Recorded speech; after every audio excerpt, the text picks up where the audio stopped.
So Kailyn Lowry has officially come out and announced that she is pregnant with babies number 6 and 7, a set of twins from what we know as her 4th baby daddy. And after seeing that announcement, I started to do a little deep dive on Kailyn because honestly, I haven't paid attention to her in the past few years. And why didn't y'all tell me this girl was a liar? And not only is she a liar, but she lies so bad. Because the key to being a good liar is remembering the lies that you tell. You have to remember the lies you told yesterday, the lies you told 2 weeks ago, the lies you told 6 years ago. Because when you don't keep track of your lies, the people who are actually paying attention and not just blindly fangirling over you can easily pick apart your stories. And eventually I came across an interview of her where she was talking about abuse that she has faced at the hands of her 3rd baby daddy, Chris. And she went on to say that she feels like she can't be open about the things that she faced in that relationship with him because she herself was an abuser, which, facts. But she went on to say that she pushed her ex-husband one time, and that's what makes her an abuser. And so that's why she feels like she can't talk about it, because people won't let her live down the fact that she pushed her ex-husband one time. And I thought I was just mistaken. I thought maybe all the things I remembered from all those episodes and seasons of Teen Mom had just been a fever dream. So I got my handy dandy notebook and I went to every season, every episode, every podcast, every interview, every police report, every court document I could find. And we are going to go through all the red flags surrounding Kailyn Lowry and all the lies that she is currently told and all the history she continues to try to rewrite, because I'm tired of this girl lying and I'm even more tired of y'all eating it up. So, after seeing that interview where she was saying that she pushed an ex-husband only one time, I came across another interview where she claims to have stayed in a homeless shelter with her son, Isaac. And this is where we're going to get into calling out the things that don't add up. How she's told one story in one scenario and then tells a different story in another scenario. She says that she claims to have stayed in a homeless shelter with Isaac to get away from abuse that she was receiving from Joe. She said, "When I stayed in a homeless shelter, it wasn't because of domestic violence, but it still kind of resonates with me because there was a lot of emotional and verbal abuse. And I know some people don't remember, but Joe was like that towards me. There are several scenes on Teen Mom 2 of abuse like that, so it did resonate with me a little bit because I stayed at a homeless shelter with Isaac. I don't know if people don't know that, but I stayed at a shelter in East Pennsylvania with Isaac." Now, don't get me wrong. Joe had a mouthpiece on him. Joe used to eat her up in arguments. I will give him that. But this idea that she was in such a dangerous situation that she had to pack up her baby and run to this homeless shelter to get away from this evil man, it's just bullshit. And I can prove it's bullshit because before this interview, she had put out a book called Pride Over Pity. And in her book, remember, this is the part about remembering the things you've said in the past. In her book, she said, "Valley Youth House, an organization that provides intervention services and counseling for young people, has a housing program for single mothers, but they require a 2-day stay in a homeless shelter to qualify." So did you go to the homeless shelter because you were running away from Joe, or did you go to the homeless shelter because you had to do that in order to qualify for a funded apartment? But that's not even the tidbit I'm talking about. She goes on to say, "The housing program would help me pay rent as long as I maintained a full-time job. Since I still didn't have a car, I asked Jordan to drive me there." Now, if you don't know who Jordan is the guy that she immediately got into a relationship with after her and Joe broke up while she was still living in the house with Joe and his parents. Mind you, while she was in this relationship, she immediately started sneaking Isaac behind Joe's back to go meet Jordan and play with him at the park and do all that other stuff. But she eventually posted the relationship on Facebook, and Joe and his parents found out about it. And there was a whole scene on Teen Mom where they basically gave her a lecture in the kitchen about how if you're going to live in this house, you cannot be out here in other relationships. And she always made it seem like they were just trying to force her to be with Joe. But I personally don't find it crazy that the parents who had to take you in and help you and their son raise the child that y'all prematurely brought into this earth, I don't think it's insane for them to not want you out here in other relationships, especially other sexual relationships, putting yourself in a position to get pregnant again while actively living in their house having to be supported by them. And the fact that she didn't seem to ever be able to see anything wrong with that was just insane to me even back then, and I was a child. And in that scene in the kitchen, Kailyn was like, "Well, I'm just trying to move on." And his mom made a very valid point of, how is this moving on? Just jumping from one relationship to the next instead of focusing on education and a job and stuff like that. And it was immediately following that conversation that there were talks about her needing to go and get her own funded apartment.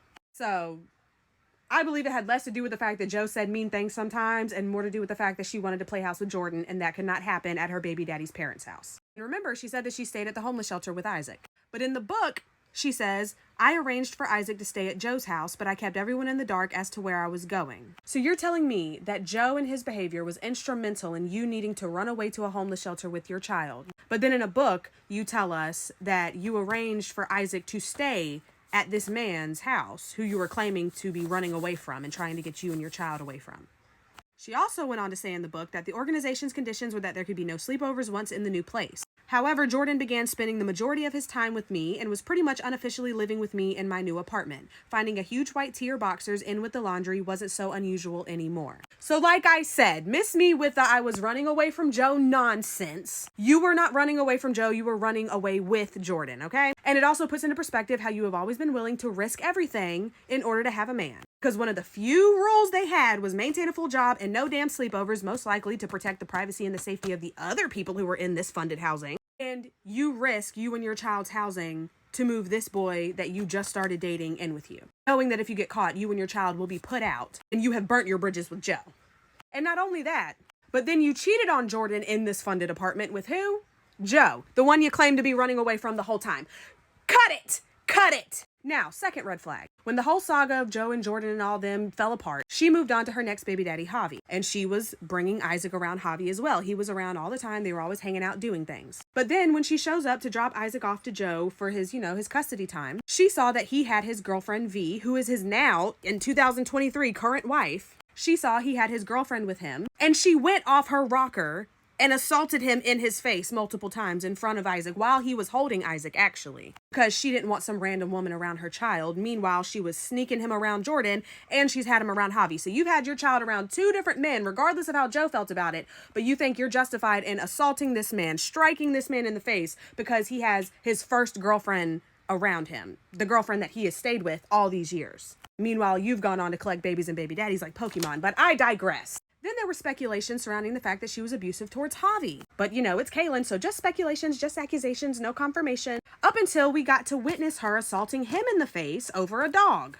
On a scene on Teen Mom, one of her friends came over with their child. The dog got excited, started licking the child, and the child started to cry. Kailyn told Javi to put the dog outside, but there was a hole in the fence, so Javi's like, I can't put him outside, and he went upstairs. She jumps up, storms up the stairs, saying, I'm gonna knock him the F out, once again going off her rocker. They get into a back and forth. He's like, I can't just throw the dogs outside. And she assaults him. She strikes him in the face, shakes his head around, and pushes him backwards. It cuts to downstairs to the friend, cuts back upstairs, and she's closing them in the bedroom, and she immediately starts gaslighting him. She starts crying. What do you expect me to do? I'm just so frustrated. You know I have a temper. You know this is something I need to work on. Mind you, right after she put her hands on him and she walked away, Javi looked at her and said, and that right there is exactly why we're breaking up. And why would you say that unless this is not the first time she's put her hands on you? The only way y'all could already be planning to break up over her putting her hands on you is if she's put her hands on you in the past. And then they went on to admit it on a reunion, if I'm not mistaken, that it was not a one-time thing. She had assaulted Javi on multiple occasions. And she cheated on him while he was deployed.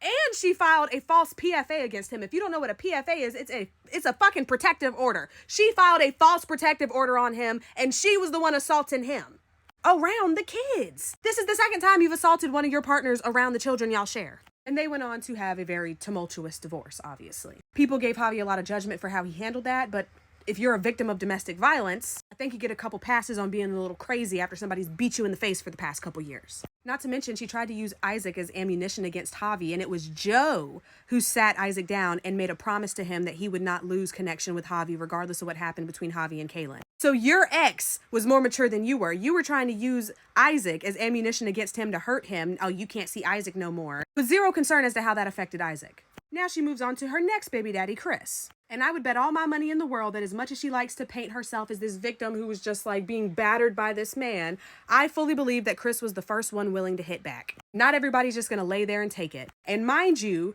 Kailyn was arrested, locked up, locked away in the big house for punching Chris in the face multiple times with a closed fist for getting their son's haircut.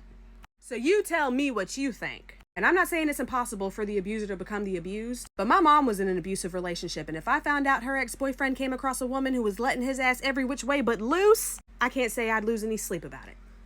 What goes around comes around. And then she went on to have her 5th child with her current boyfriend Elijah, and I'm assuming he's the father of the twins as well. So at what point do we admit that if this was a man with this history of domestic violence and this history of children with different women, when do we admit that y'all would be calling for his castration? And when do we admit that having a certain number in your bank account does not make up for the chaos and the instability that you raise your children in? You're not the victim in situations you help create. She's a victim of her own decision making.